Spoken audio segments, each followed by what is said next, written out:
भक्तामर प्रणत मौलिमणि प्रभाणा मुद्योदकं दलित पापतमो वितानम् सम्यक् प्रणम्य जिनपादयुगं युगादा वालम्बनं भवजले पततां जनानां।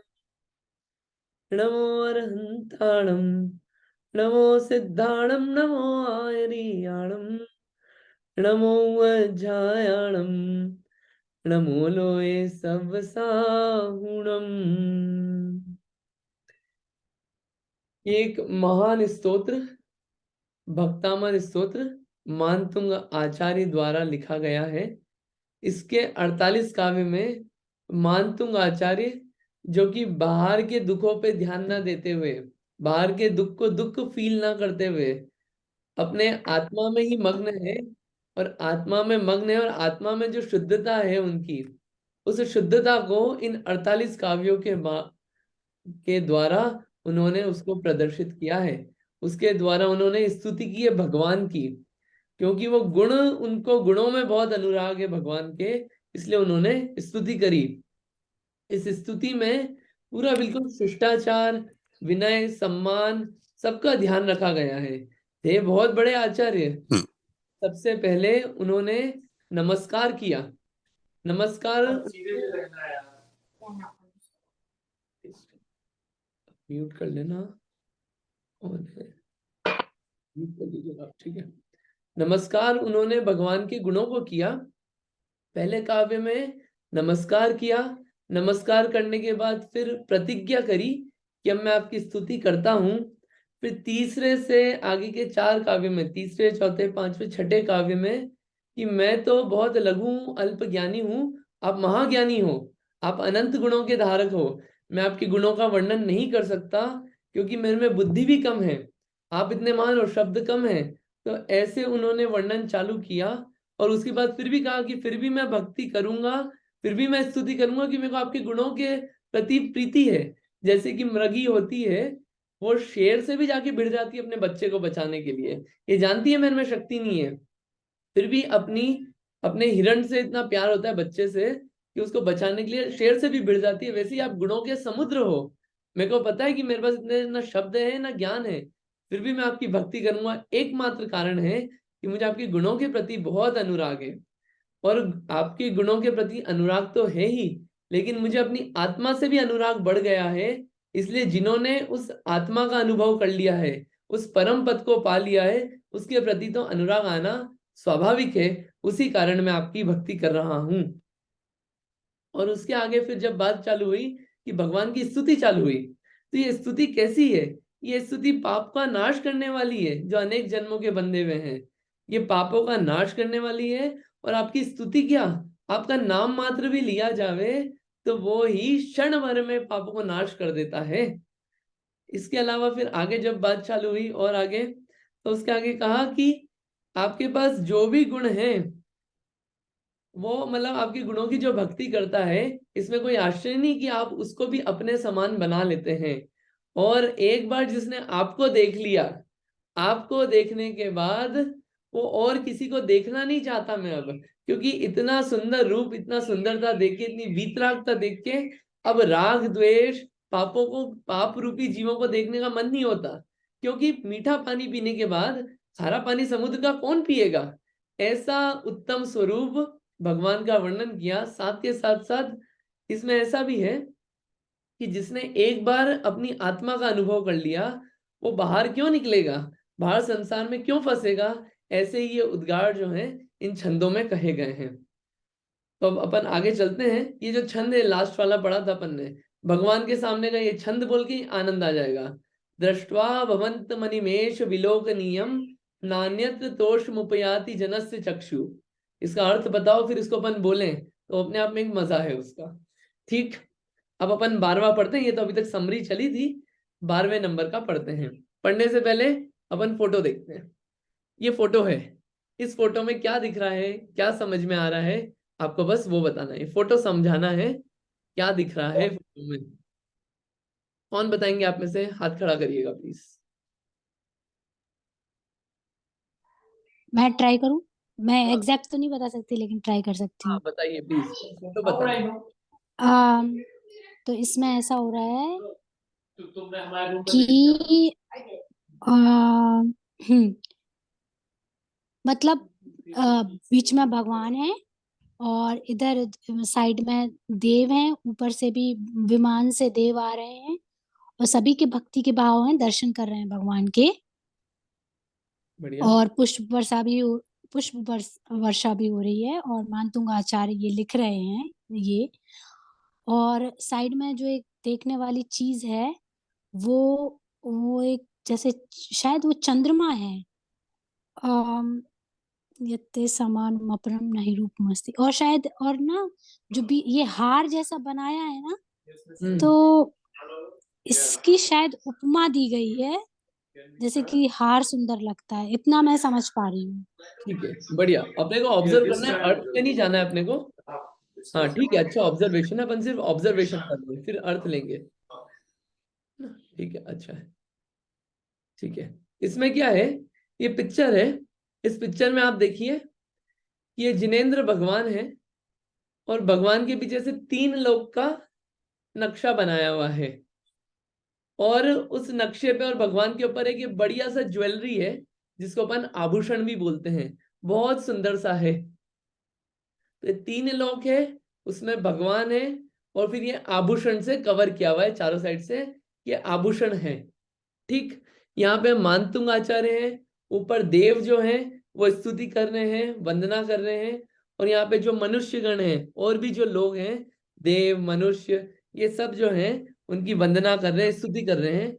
ऊपर जो है एक बालक है, और बालक जो है वो क्या है, जब बन रहा है उसमें छोटे छोटे पार्टिकल्स देखिए, वो छोटे छोटे पार्टिकल्स हैं। तो वो एक ये बता रहे हैं कि पार्टिकल्स से और ये बालक बना है शरीर, ऐसा यहाँ पे बताया जा रहा है। आप म्यूट कर लीजिएगा जो भी, एक मिनट म्यूट कर देते हैं। ठीक है, ठीक है, फोटो ऑब्जर्व किया है। अपन ये छंद पढ़ेंगे। एक मिनट, कौन पढ़ेगा? अ, हाँ हाँ जी, उमा जी शाह, पढ़िए।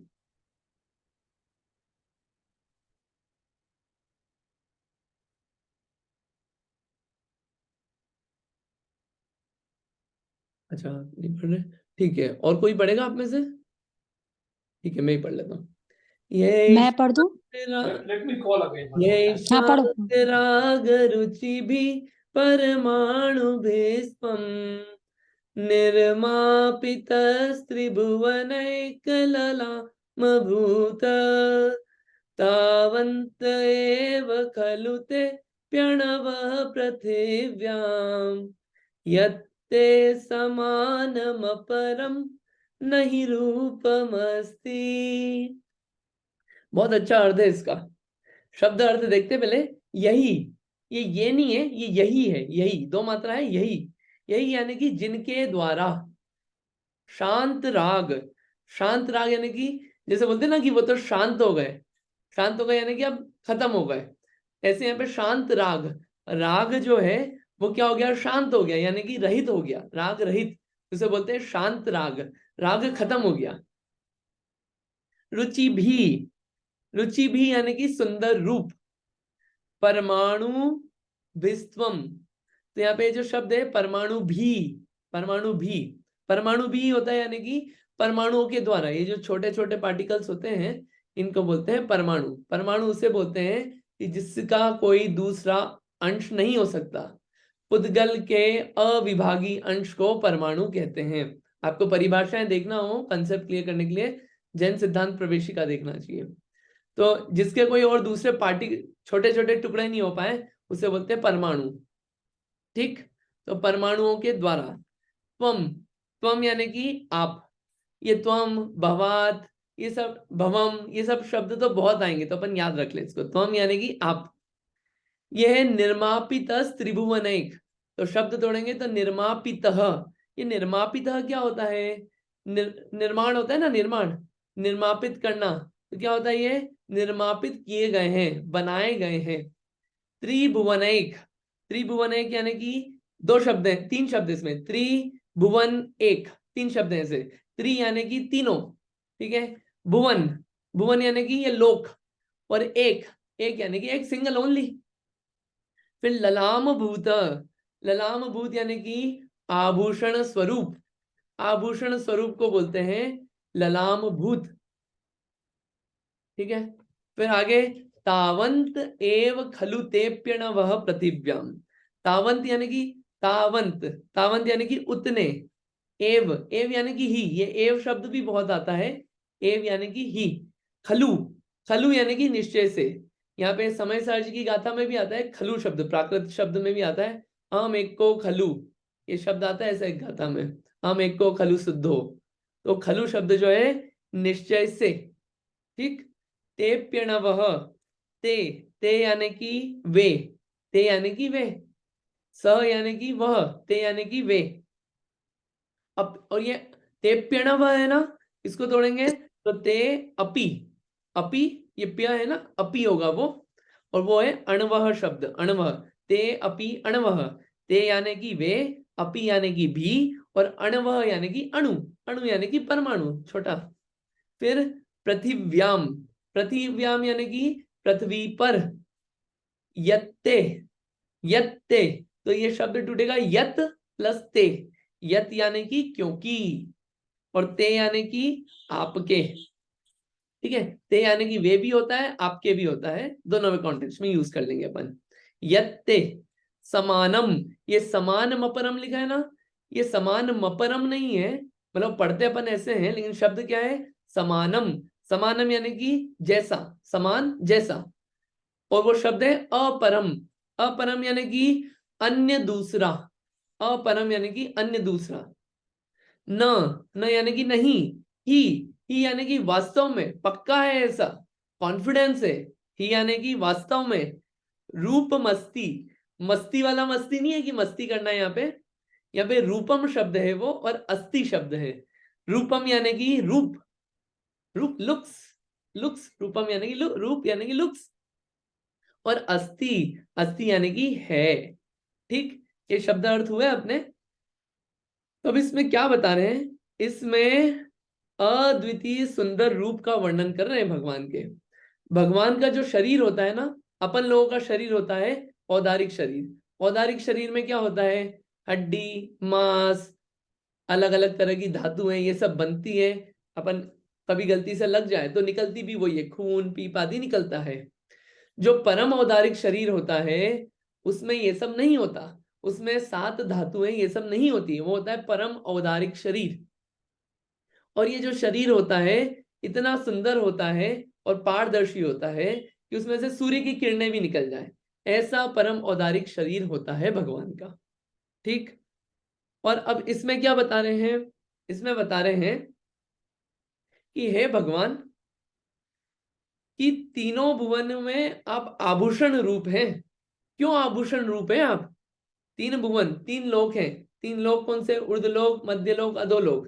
तीन लोक से क्या बताया कि तीन लोक में जितने भी रहने वाले चीज हैं, जितनी भी वस्तुएं हैं, उसमें भी सबसे अच्छे, सबसे सुंदर और सबसे जो अच्छा व्यक्तित्व है वो कौन है? आप हैं। इसलिए बोला आप आभूषण रूप हैं। आभूषण की जितनी वैल्यू रहती है ना, जितना अच्छापन होता है, वो इसमें उपमा अलंकार डाला है कि हे भगवान, आप तीन भुवनों में एक आभूषण रूप है। क्योंकि अगर ये आभूषण रूप नहीं होते तीनों लोक में, तो जो देवगति के देव होते हैं, यानी कि इंद्र जो है, सौधर्म इंद्र, वो भी भगवान को नमस्कार नहीं करते। जो पशु गति के जीव हैं वो भी भगवान के समर्षण में नहीं आते, सिंह आदि। और जो नरों का राजा है यानी कि चक्रवर्ती, वो भी भगवान को नमस्कार नहीं करते।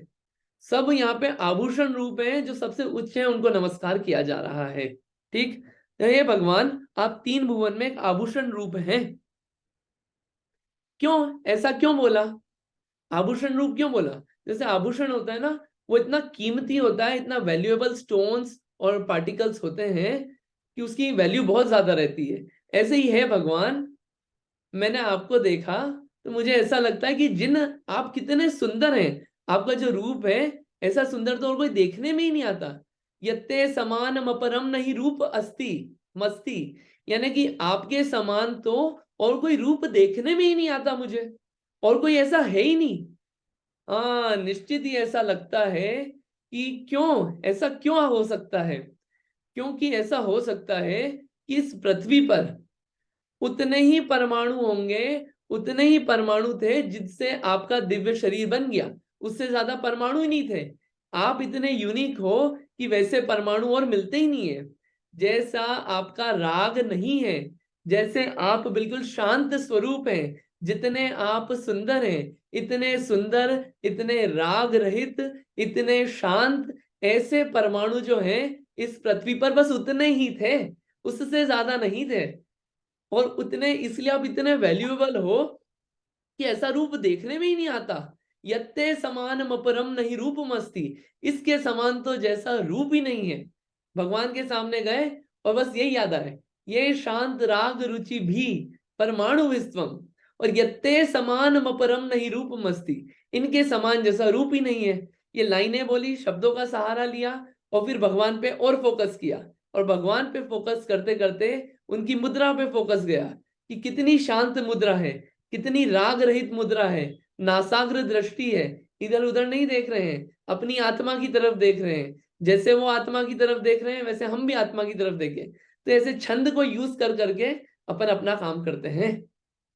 यहाँ पे इसमें अर्थ में यही बात बताइए कि जो भगवान का शरीर है वो बिल्कुल स्फटिक जैसा है, परम औदारिक है, शांत है, राग रहित है, बहुत सुंदर है। वास्तव में जब निर्माण हुआ होगा शरीर का, तो वास्तव में परमाणु जो हैं वो इतने ही होंगे, इससे ज्यादा नहीं होंगे। क्यों? क्योंकि ऐसा रूप हमने खूब देखे, देखे देव जगत के सारे, कोई नहीं मन भाए। खूब देखे देव हमने, और कोई ऐसा नहीं दिखा हमको। तो ऐसा रूप तो हमको कोई देखने में ही नहीं आता। गजब है। मतलब पक्का है कि वो परमाणु उतने ही थे, और जो लिमिटेड चीजें होती है वैल्यूएबल होती है, इसलिए बोल दिया आप आभूषण हैं, तीन लोक के आभूषण हैं, आप इतने सुंदर हैं। अब यहाँ पे कोई बोल सकता है भगवान की स्तुति करनी थी, यहाँ पे तो क्या है, मतलब बोलने लग गए आप सुंदर दिख रहे हो, आप ऐसे दिख रहे हो। ऐसे तो क्या है, घर में भी हम तारीफ कर लें एक दूसरे की, आप सुंदर हो, बहुत अच्छे हो, बस ये तारीफ कर दी और घर बढ़िया सब अच्छा चल रहा है। तो यहाँ पे क्या है, भगवान की तारीफ ऐसे क्यों हो रही है कि अंदर जो आत्मा का रूप है, अंदर जो वीतरागता है, वही बाहर झलक रही है। अंदर और बाहर समानता है।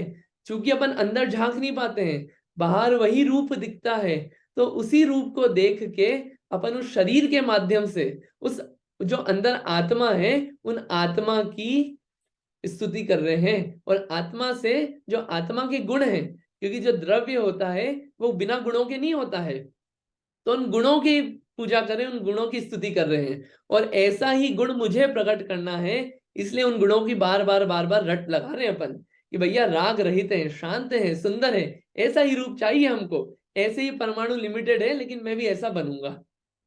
तो यहाँ पे इतनी बात कही है कि यही शांत राग रुचि भी परमाणु विश्वम निर्मापित त्रिभुवन एक ललाम भूत तावंत एव खलु ते प्यणव पृथिव्याम यत्ते समान परम नहीं रूप मस्ती। इस समान, इनके समान, आपके समान और कोई दूसरा रूप नहीं है, और कोई वीतरागी देखने में नहीं आते, इतने शांत स्वरूप देखने में नहीं आते। ये फोटो एक बार और देख लेते हैं। हे भगवान, आप तीन लोक के जो जीव हैं वो आपको नमस्कार कर रहे हैं। आप तीन लोक के, सॉरी, आप तीन लोक के आभूषण हैं। ये तीन लोक जो है इसके आभूषण हैं आप। क्यों है आभूषण आप? ऐसी क्या विशेषता है आप में? हाँ, इतना सुंदर और अनुपम जो है वो इसलिए कि जब आपका शरीर बना था, आपका जो शरीर है वो ऐसे परमाणुओं से निर्मित हुआ है कि वो परमाणु इस पृथ्वी पर बहुत लिमिटेड थे, उतने ही थे। इसलिए क्योंकि और ज्यादा होते तो ऐसा रूप और लोगों में देखने में आता, लेकिन ऐसा रूप तो और लोगों में देखने में ही नहीं आता। अपन खुद सोचे, ऐसा रूप और किस में देखने में आता है अपने को? और किसी में देखने में नहीं आता ऐसा रूप। तो ऐसा रूप सिर्फ आप में देखने में आता है। आप बहुत स्पेशल हो, बहुत कम है ऐसे, आप ही हो बस ऐसे, इसलिए आप बहुत वैल्यूएबल हो। आप आभूषण जैसे हो तीन लोग के। क्यों आभूषण हो? क्योंकि मुद्रा दिखाती है, राग नहीं है, सुंदर हो, शांत हैं आप, ऐसे अनंत गुणों के धारी हैं, ऐसे गुणों को मैं नमस्कार कर रहा हूँ। मानतुंग आचार्य यही भक्ति कर रहे हैं कि आपके जैसा रूप तो और कहीं नहीं है। पिछले वाले काव्य में बोल के आए कि आपको देखने के बाद किसी और को देखने का मन नहीं करता। मीठा जल पीने के बाद खारा जल कौन पिएगा? अच्छा बढ़िया खाना खाने के बाद रूखा सूखा कड़वा खाना कौन खाएगा? ऐसे ही इतना सुंदर रूप देख लिया मैंने। आप इतने सुंदर रूप है, राग रहित रूप है, ये रूप मुझे भा गया है। इस रूप की, इस गुणों की मैं महिमा कर रहा हूँ, इस गुणों का गुणगान कर रहा हूँ। ऐसा गुण मुझे भी प्राप्त हो। ठीक, यहाँ पे ये बात की गई है। तो शरीर के माध्यम से उन आत्मिक गुणों की भक्ति की जा रही है, क्योंकि वो शरीर की भी महिमा तभी है जब अंदर में व्यक्तित्व ऐसा हो, तभी शरीर की महिमा होती है, वरना शरीर की भी कोई महिमा नहीं है। ठीक, यहाँ पे ये बात हुई। अब अपन आगे चलते हैं। आगे ये है 13वें नंबर का श्लोक। समझ में आ गया 12वें नंबर का? ठीक है, समझ में आ गया। तो अपन 13वें नंबर का देखते हैं। ये 13वें नंबर का श्लोक है। इसमें आप फोटो देखिए। फोटो देख के बस आपको फोटो समझाना है कि फोटो में क्या क्या दिख रहा है। हाथ खड़ा करिएगा, मैं पूछ लूंगा फोटो में क्या क्या दिख रहा है। हाथ खड़ा करिएगा। आपने वो अर्थ एक्सप्लेन नहीं करना है, सिर्फ फोटो एक्सप्लेन करना है। फोटो में क्या क्या दिख रहा है? एक रुकिएगा शिखा दीदी, 1 मिनट रुकिएगा। और भी लोगों को देख लेते हैं, और कोई बताना चाहे तो।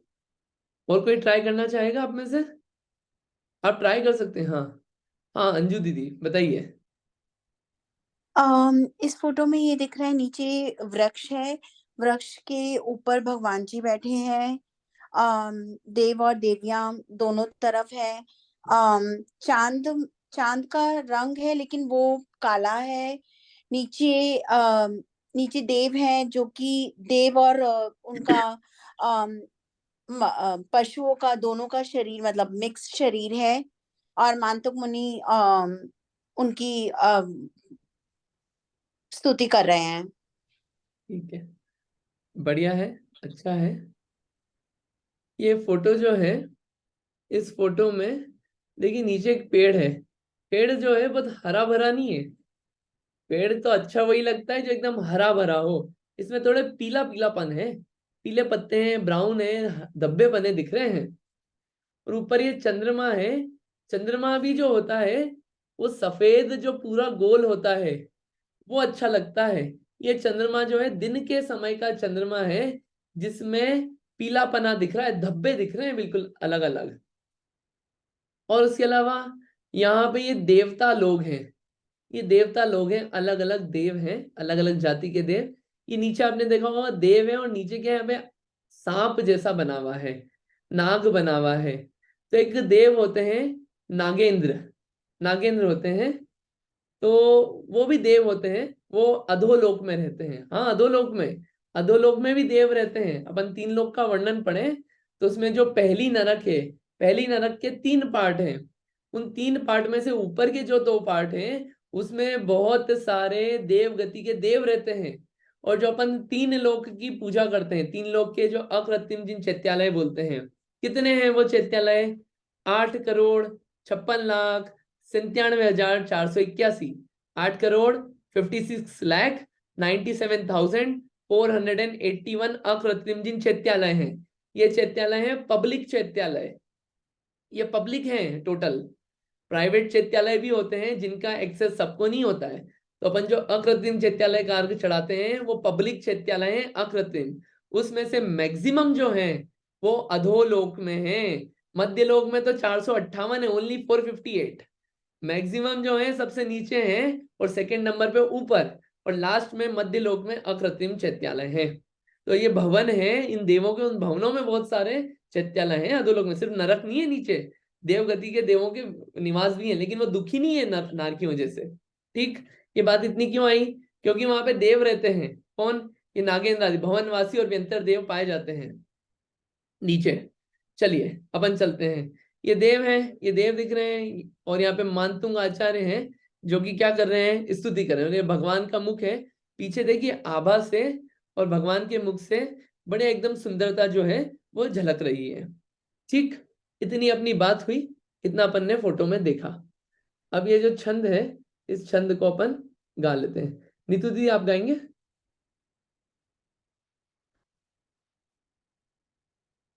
हाँ जी जरूर। जय जिनेन्द्र। वक्त्रं क्वते सुरनरोरगनेत्रहारी निःशेष निर्जित जगत्तृतयोपमानम् बिम्बं कलङ्कमलिनं क्व निशाकरस्य यद्वासरे भवति पाण्डुपलाशकल्पम्। बढ़िया, बहुत अच्छा। ये श्लोक जो है इसमें और मतलब भगवान की स्तुति चल रही है, तो मतलब यहाँ पे ऐसी भक्ति है कि पहले पूरा वर्णन कर दिया ऐसा रूप है, फिर उसके बाद वहां पे वर्णन किया कि जो परमाणु है वो परमाणु इतने सुंदर परमाणुओं से बने हैं। अब एक एक रूप पे जा रहे हैं कि इतनी भक्ति क्या करें, इतने गुणों की इतनी भक्ति की क्या करें। कभी मुख से वर्णन करते हैं, कभी पूरे रूप से वर्णन करते हैं, कभी एक एक परमाणु ले लेते हैं, उन परमाणुओं के द्वारा वर्णन करते हैं, भक्ति करते हैं। करना हमको भक्ति स्तुति करना है उनके गुणों की, तो वो यहाँ पे करा जा रहा है। यहाँ पे वक्त्रम, वक्त्रम यानी कि मुख, जो मुख होता है उसे बोलते हैं वक्त्रम। जो वक्त्रम शब्द है उसके और भी बहुत सारे पर्यायवाची मिलते हैं शास्त्रों में। मुंह भी मिलता है, मुख भी मिलता है, और भी मिलते हैं, लेकिन यहाँ पे वक्त्रम का अर्थ है मुख। क्व यानी कि कहाँ, ते, ते यानी कि आपका। पीछे आया था ते प्यणवः, आया था ना यत्ते, ते यानी कि आपका, यत्ते आपके समान, ठीक। यहाँ पे ते यानी कि आपका। सुर, सुर यानी कि देवता। नरोरग, नरोरग ये शब्द तोड़ेंगे अपन तो नर और उरग। नर कौन होते हैं? नर यानी कि मनुष्य, और उरग, उरग यानी कि जो धरणेन्द्र और नागेंद्र होते हैं, ये होते हैं भवनवासी देव। भवनवासी देवों में भेद होते हैं इनके, धरणेन्द्र आदि ये जो होते हैं नागकुमार जाति के देव होते हैं। तो यहाँ पे वो लिया है किससे? उरग से। उरग सर्प को भी बोलते हैं, उसका पर्यायवाची लिया तो नागेंद्र धरणेन्द्र, ठीक। नेत्रहारी, नेत्रों को हरने वाला, नेत्र को बिल्कुल प्रसन्न करने वाला। निशेष, निशेष यानी कि शेष बोलते हैं बचा हुआ, निशेष यानी कि कुछ भी नहीं बचा हुआ, संपूर्ण रूप से। निर्जित, निर्जित जीतने वाला। जगत त्रितयोपमानम, इसमें बहुत सारे शब्द हैं, जगत त्रितय और उपमानम। जगत त्रितय उपमानम, जगत यानी कि लोक, और त्रि यानी कि तीन, यानी तीन जगत के, ठीक है, तीन जगत के। उपमानम, उपमानम उपमानों को, वो अपन बोलते हैं ना उपमा देते हैं। जैसे क्या उपमा दी कि वो कैसा दिखता है, जैसे किसी व्यक्ति को पूछें कि वो कैसा दिखता है, अरे वो तो उस हीरो जैसा दिखता है। अच्छा, ये खाने का ये वो मिठाई कैसी थी, अरे वो जो होता है ना वो डेजर्ट उसके जैसा होता है। अरे वो गुलाब जामुन कैसा होता है, अरे वो उसके जैसा, आपने वो खाया है, रस वाली होती है, चाशनी होती है। ऐसे बहुत सारी उपमाएं दे सकते हैं अपन चीजों को। तो ये उपमानम, उपमानों को, कि वो व्यक्ति कैसा है, अरे उनकी जो पर्सनालिटी है वो तो बिल्कुल एकदम सुभाष चंद्र बोस जैसी है। अलग अलग अपन बोल देते हैं, उपमाएं दे देते हैं। तो ये उपमानम उपमानों को। बिंबम, बिंबम यानी कि बिंब मंडल। कलंक, कलंक शब्द है ना, कलंक यानी कि जो कालापना होता है, धब्बे होते हैं, उसको बोलते हैं कलंक। मलिनम, है ना। तो ये जो शब्द है ना कलंक और मलिनम, यहाँ पे ये जो शब्द है, हाँ कलंकम, ये है शब्द कलंकम और अलीनम। कलंकम और अलीनम, कलंक मलिनम, कलंक से मलिन है, मैल से मलिन है। को यानी कि ऊपर भी आया था वक्त्रम, को यानी कि कहाँ। फिर निशाकरस्य, निशाकर किसे बोलते हैं? निशा बोलते हैं रात को, रात्रि को करने वाला। निशाकर किसको बोलते हैं? चंद्रमा को। निशाकरस्य, चंद्रमा का। यद्वासरे, तो इसका शब्द क्या है? यत और वासरे। यत यानी कि जो, और वासरे यानी कि दिन में। वास बोलते हैं ना, वास, वासरे दिन में। भवती हो जाता है, क्या हो जाता है? पांडु पलाश कल्पम। पांडु अपन बोलते हैं ना, पांडु शिला, पांडुशिला बोलते हैं, और पांडु कलर, तो पांडु का अर्थ होता है पीलापन, पीलापन बोलते हैं पांडु को। या और अर्थ इसको थोड़ा इस कॉन्टेक्स्ट में ले तो जिसकी प्रभा चली गई हो उसे बोलते हैं पांडु। ठीक, पलाश मतलब ब्राइटनेस नहीं है अब उसमें, पांडु, पांडु यानी कि ब्राइटनेस नहीं है, अब इतना वो मजेदार नहीं रहा दिखने में। ठीक है, पीलापना आ गया है उसमें, अब ऐसी बिल्कुल चमक नहीं है उसमें, उसे बोलते हैं पांडु। पलाश कल्पम, कल्प किसे बोलते हैं? पत्तों को और पलाश बोलते हैं कि पलाश के पत्ते होते हैं। अब पलाश को और इंग्लिश में क्या बोलते हैं वो तो मुझे नहीं पता, हिंदी में ढाक भी बोलते हैं उसे। ये एक पेड़ होता है, उस पेड़ के जो पत्ते होते हैं वो पीले पीले होते हैं, हरे नहीं होते, वो पीले पीले हो जाते हैं, उसे बोलते हैं पलाश के पत्ते। ठीक, ये अपन ने अर्थ देखा है शब्दों का। यहाँ पे क्या बोल रहे हैं? उपमा की बातें चल रही है। कैसी उपमा? कि अपन दुनिया में जितनी भी चीजें हो सकती है उन सबको उपमा दे सकते हैं, हर चीज को आप it is like this, it is like this, it is like this ऐसे बोलते थे ना क्या, कि his son is like him, या फिर his car is like our car, या फिर जो भी हिज हाइट इज लाइक जो भी NBA प्लेयर, या फिर his mobile is like oh the one that person made, बहुत सारे, that food is like oh that we used to eat in India or anywhere on the street। ठीक है, तो ऐसे अपन अलग अलग जो है उपमाएं दे देते हैं हर चीज को। oh this book is just exactly same as the book I read in the library that day। ऐसा अपन अलग अलग चीजें बोल लेते हैं कि कुछ ना कुछ उपमाएं दे लेते हैं, हर चीज को दे लेते हैं अपन। यहाँ पे भी भगवान के मुख की बात चल रही है, भगवान के मुख को किसकी उपमा दे? तो यहाँ पे बोल रहे हैं, क्या बोल रहे हैं कि भगवान के मुख को किसी की उपमा नहीं दी जा सकती। क्या, कैसे बोल रहे हैं इसमें? यहाँ पे वक्त्रम क्वते सुर नरोरग नेत्रहारी, हे भगवान आपका मुख कैसा है? आपका मुख ऐसा है कि अरे मनुष्यों को तो छोड़िए, मनुष्य तो मनुष्य, जो देव गति में नीचे के देव हैं, भवनवासी देव, उनको भी, और भवनवासी देव भी छोड़िए, जो ऊपर उर्ध लोक में स्वर्ग के देव हैं, इंद्र आदि हैं, उनके भी नेत्रों को हरने वाला है, उनके भी नेत्रों को आकर्ष करता है। इतना सुंदर मुख है, जैसे सड़क पे कोई जा रहा हो, कोई बहुत अच्छा एक यूनिक फेस दिखता है तो कैसा मुंह अपना फेस जाता है एकदम, कह रहे देखते ही रहते हैं। ऐसे ही यहाँ पे वो तो ठीक है, वो तो उनकी उपमाएं फिर भी और मिल जाएगी, ऐसे पीस ऐसा फेस और भी मिल जाएगा, लेकिन यहाँ पे क्या बोल रहे हैं? आपका मुख ऐसा है जो कि तीनों लोगों के जो जितने भी इंद्र आदि हैं उनके नेत्रों को, चक्षु को बिल्कुल एकदम आकर्षित करता है।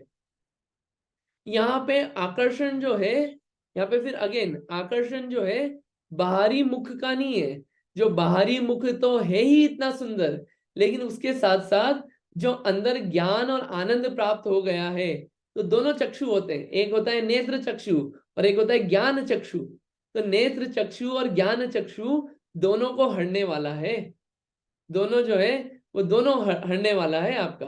ठीक है, ऐसा आपका मुख है। निशेष निर्जित जगत त्रितयोपमानम, क्या करा इसने कि तीन लोक में कितनी उपमाएं अपन लाए, सारी उपमाएं अपन लाके रख रहे हैं। कौन मैक्सिमम ऐसे जो बता सकता है मेटाफर की ये इसके जैसा है, ये इसके जैसा है, ऐसे जितनी उपमाएं लिया आप दुनिया भर की, कैसे कैसे फेस हैं, कैसे कैसे मुख हैं, कैसे कैसे रूप है, तीन लोग के सब लेके आ जाए। अपन देवगति के देव लेके आ जाए, या नारकी तो ला ही नहीं सकते, फिर नीचे के देव लेके आ जाए, मनुष्यों का चक्रवर्ती लिया है, काम देव लेके आ जाए, किसी को भी लेके आ जाए, तीनों जगत की उपमाएं जो है वो निशेष हैं, संपूर्ण रूप से उनको जीत लिया है आपने। मतलब आपके मुख की तो कोई उपमा ही नहीं है, इतना सुंदर रूप है। यहाँ पे ये कहा है इतना सुंदर रूप है कि इसको कोई उपमा ही नहीं दी जा सकती। अच्छा, ऐसे कैसे? हमने तो सुना है कि उपमा दी जाती है किसकी? चंद्रमा की, निशाकर की उपमा दी जाती है। चंद्रमा की उपमा दे दो, कितना सुंदर दिखता है। अपन उसको देखे पूर्णिमा के दिन, कितना सुंदर दिखता है, बढ़िया बड़ा सा, सब लोग फोटो खींचते हैं उसका, उसकी उपमा दे दे। नहीं, चंद्रमा जो है उसकी भी उपमा नहीं दी जा सकती। क्यों? कि चंद्रमा भी जो है वो कैसा लगता है भगवान के मुख के सामने? ऐसा लगता है कि जो चंद्रमा दिन में होता है ना, दिन में कैसा होता है वो प्रकाश में, उसमें ऐसा लगता है धब्बे पड़ गए पीले पीले, ऐसे पीले पीले धब्बे पड़ गए, बिल्कुल आभा ही नहीं अब तो। बिल्कुल सुंदरता ही खत्म हो गई है, ऐसा लगता है दिन में चंद्रमा कभी देखने में आ सकता है कभी कभी समय पे। तो ऐसा लगता है चंद्रमा भी किसके सामने, भगवान के मुख के सामने। तो इसलिए अपन भगवान के मुख को चंद्रमा की भी उपमा नहीं दे सकते, ऐसी कोई उपमा ही नहीं है जो भगवान के मुख को दी जाए। क्यों यहाँ पे ये मुख जो कहा गया है, ये मुख को इतना सुंदर क्यों कहा गया है? एक होते हैं राग द्वेष रूप विभाव, और एक होता है वीतरागता रूपी स्वभाव। तो स्वभाव होता है और एक विभाव होता है। विभाव जो होता है वो कालापना लाता है आत्मा में, और जिसको विभाव रूप है उसकी सुंदरता ना अंदर है ना बाहर झलक पाती है। और जो स्वभाव रूप से रह रहा है, अपने आत्म रूप से रह रहा है, वीतराग स्वरूप से जो रह रहे हैं, उनकी सुंदरता अंदर भी है और बाहर भी है। ये यहाँ पे इस सुंदरता का रूप है। और चंद्रमा में तो फिर भी हानि वृद्धि होती रहती है कि कभी पूरा कभी आधा, कभी ऐसा बदलता रहता है, लेकिन आपकी सुंदरता जो है वो वैसी की वैसी बनी रहती है। रही है अनंत काल, ऐसे अनंत काल तक ऐसी रहेगी सुंदरता। ये यहाँ पे कहा गया है। यहाँ पे जितनी भी उपमाएं चल रही है ये शरीर के माध्यम से अपन कर रहे हैं। जैसे एक उदाहरण है, क्या होता है कि एक बार हम किसी के यहाँ गए, मतलब कोई बड़े व्यक्ति थे, वो प्रेसिडेंट थे किसी एरिया के। तो वहां पे हम गए थे, फैमिली फ्रेंड ही थे। उनके क्या है कपड़े टंगे हुए थे ऐसे। तो जैसे ही कपड़े गिरे, वहां पे 2-3 लोग थे, अरे कपड़े उठा दो, इनके सर के कपड़े हैं। तो वो क्यों, लोग कपड़ों की इतनी महिमा क्यों आ रही है? वो महिमा उस व्यक्तित्व से है कि उनकी जो दूसरी चीजें भी है वो इतनी महान हो जाती है। ऐसे ही वो उनका अंदर का जो आत्मा का स्वरूप उनने प्राप्त कर लिया है, राग द्वेष रहित जो आत्म स्वरूप प्राप्त कर लिया है, उसके कारण जो बाहरी मुख है वो भी इतनी सुंदरता को प्राप्त है जिसकी कोई उपमा नहीं दी जा सकती है। ये ऐसे यहाँ पे 3 लोक की उपमा रहित, सर्व उपमा रहित ऐसे जिनेंद्र भगवान है। अपन इन अर्थों को देखते जा रहे हैं। इन अर्थों में अपन ये भी देखते जाएं कि यहाँ पे कहाँ पे लिखा है मानतुंग आचार्य ने कि कौन सा रोग किस छंद से ठीक हो रहा है। ये अपन ऑब्जर्व करें, यहाँ पे किसी पे कोई टिप्पणी नहीं है, लेकिन अपन खुद ऑब्जर्व करें इसको। इसका ये अर्थ कदापि नहीं है कि मंत्र शक्तिशाली नहीं होते हैं। मंत्रों में शक्ति होती है, खूब शक्ति होती है, लेकिन यहाँ पे तो वीतरागता की पूजन है। यहाँ पे वीतराग भाव की पूजन है और अपने आत्म स्वरूप को प्राप्त करने के लिए उनकी स्तुति है। ये उन भगवान की स्तुति है। यहाँ पे कुछ मांगा नहीं गया। अपन एक एक अर्थ देखते जाएं, किसी भी श्लोक में कुछ मांगा नहीं गया है। इसका मतलब ये नहीं है कि अगर अपन ये सोच के करते हो अभी तक कि अरे इससे ये रोग ठीक होगा, ये होगा, वो सब होगा, तो अपन करना छोड़ दे कि अरे अर्थ तो कुछ ऐसा दिख ही नहीं रहा है। इसका ये अर्थ कदापि नहीं है। ये अर्थ सिर्फ इसलिए पढ़ रहे हैं अपन कि जो अपन बोलते हैं रोज, वो जब अर्थ के सहित बोलेंगे तो जो उसका आनंद और मजा आएगा वो और डबल हो जाता है। इसलिए अपन देख रहे हैं। और जब अर्थ के साथ एक होता है बोलना, शब्दार्थ, आगम अर्थ और नया अर्थ और भावार्थ, तो जो भाव के साथ, शब्दों के अर्थ के साथ जो भाव बनेंगे, उस भावों से एक तो पुण्य की प्राप्ति होगी। वो पुण्य अपने आप में साता अपने को प्रदान करेगा, और उस पुण्य के अलावा अपना मोक्ष रूपी लक्ष्मी है वो भी प्राप्ति होगी, ऐसा आखिरी छंद में कहा गया है। तो इसको करते जाना है, लेकिन अर्थ समझ समझ के। ये अपना पूरा इसका ये 2 छंद आज के हुए। अभी तक कोई क्वेश्चन इसमें? आज 2 ही रखेंगे। आप रिवाइज करना और याद भी करते जाना और रोज बोलते भी जाना, तो इसमें मजा आएगा। ठीक है, कोई क्वेश्चन? ठीक है, कोई क्वेश्चन नहीं है तो आप पढ़िए, रिवाइज करिए, फिर अपन आगे कंटिन्यू करेंगे नेक्स्ट टाइम और आगे कंटिन्यू करेंगे। ठीक है, एग्जाम होगी इसकी, तो आपको याद करना है, रिवाइज करना है, पढ़ना है, मीनिंग सब कुछ करना है। ठीक, एग्जाम होगी ऑब्जेक्टिव, अभी से ही प्रिपेयर करिए, क्योंकि हो सकता है जिस दिन कंप्लीट हो उसके नेक्स्ट डे एग्जाम पेपर आ जाए। अब डेली प्रिपेयर कर लेना। हाँ वो जी, पूरे भक्तांबर का एक साथ होएगा कि आप एक साथ हाँ। एग्जाम। अरे ये तो बहुत कठिन हो जाएगा हाँ, अंकित। इसलिए अपन एक एक दिन में 2-2 कर रहे हैं ताकि एक साथ लोड नहीं हो। ओके। ठीक है, चलिए ना जिनवाणी स्तुति कर लेते हैं। निज निधि निज में बताई, यह अनंत उपकार है। इसके लिए जिनवाणी माँ को वंदना शत बार है, वंदना शत बार है। जहाँ वाणी के ज्ञान से सूझे लोकालो, सो वाणी मस्तक नमो सदा देता हूँ ढोक। है जिनवाणी भारती तो है जपो दिन रैन, जो तेरी शरण आ गए सो पावे सुख चैन। जिनवाणी माता की जय, आचार्य मानतुंग स्वामी की जय, भक्तामर स्तोत्र की जय, आदिनाथ भगवान की जय। जय सभी से जय जिनेन्द्र, 9 बार नमोकार मंत्र।